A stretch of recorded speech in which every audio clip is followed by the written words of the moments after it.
Hey YouTube, over the years I've seen some people do some really beautiful freehand cuts with both Oxy and Plasma.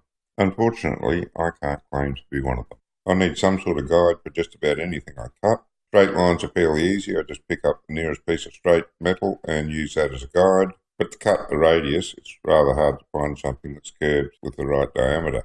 I do get a kick out of building impromptu tools to make a job easier, so after a little bit of thought and a rummage through the scrap bin, I came up with an idea that would allow me to cut medium-sized radii at next to no cost. I was a little bit concerned about the heat involved, being so close to plastic, but that turned out to be a non-issue, and I'm pleased to say the whole idea works brilliantly. And once you've done the first one, making other sizes only takes a few minutes. Have a look and see how I did it. I'm just trying to make myself a quick little tool here. I want to cut some radiuses with the plasma cutter. I've tried a few different ideas for that and I'm not entirely satisfied with any of them. I don't quite want to go to all the trouble of making a magnetic base, proper arm, etc. I have an idea of a tool like that, but I don't want to do that just yet. I just want something quick, and as usual, when I need a quick tool, I try to find whatever scraps I got around to build it out of. I found these. They're some pulleys and the centre of a pulley. I guess it was something the old man was making for something. I've got no idea what it was for. It was just in his box of parts. I figure it'll be ideal for what I want anyway. It gives me a base that's about the right height. Little peg to put through into a pilot hole where I want to cut the radius around. And I've got this kitchen cutting board which I'm going to drill some holes through to fit over this and then fit the plasma cutter through.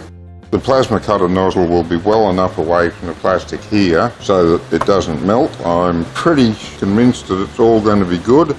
Obviously I won't be cutting right up against these, but in this particular case I want a 50mm radius, which is about 2-inch radius, so that'll be far enough away that the heat won't bother these.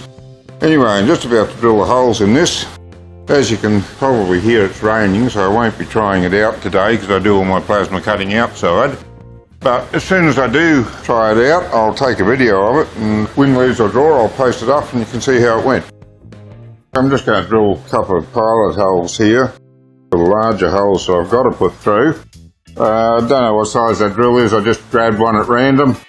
I am thinking that since it's plastic, I should be on a bit of a higher speed than I'd normally use. Right, now I need a 1-inch hole to put the plasma nozzle in and a 7/8 hole for the piece that's going to be my guide.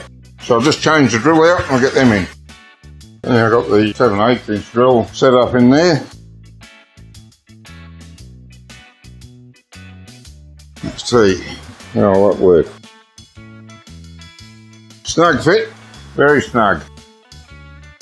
Let's give him another little run through just to ease any burrs that might be on him. So that was all it took. That's a nice fit there now. Really nice snug fit. Now I've just got to do as well with the 1-inch drill. So I'll just change the drill and see how we go there. Alright, last but not least. Didn't expect plastic to grab quite so hard as that. I don't think it's done any damage. If it has, I can drill a hole up this way and still cut it out, having to scrap the entire job. I'll just go and give it a try. I'll drill this again. She grabbed a bit on that previous one and tore out of my hand and cracked the side of it.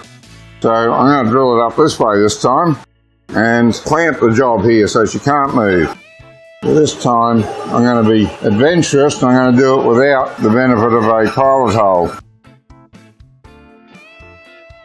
That went a lot better. Didn't actually need the pilot hole really. Soft plastic, don't think I'll bother with it again. Take this and just make sure the plasma handle fits through. Alrighty, I'm just going to cut this piece of plastic now for the poor man's radius cutter. Might put a mark on him so I get a bit of an idea where I'm going. Don't want to eyeball it all. And there he is. Since there's a bit of a lip on that, he sits on us a bit. Going to try taking that lip off just on one side. If it works, I'll use that side. If it doesn't, I can still use the other side and I haven't done any damage. Another Azito tool. As expected, it sort of melted it more than it ground it, but it did do the job. That's fairly level there. If I sit that in there like that, sits down nicely. Can actually just go just a fraction more on this one side. Okay, beautiful. Poor man's radius cutter, see how that goes.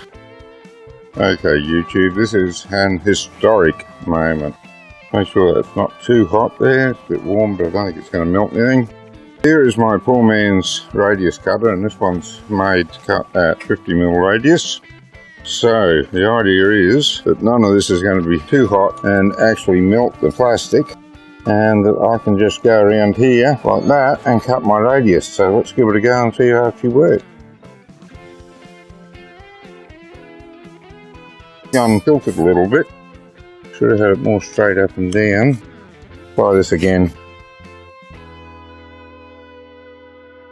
Alright, well, that radius worked pretty well last time. Let's give it another go and see how she goes this time.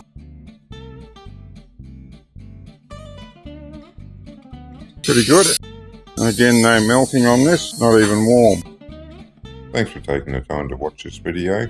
I hope you've enjoyed it, and I hope it might have given you an idea of some sort of tool that can do a job for you.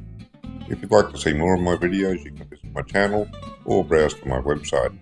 Don't forget to click like and subscribe for more. Until next time.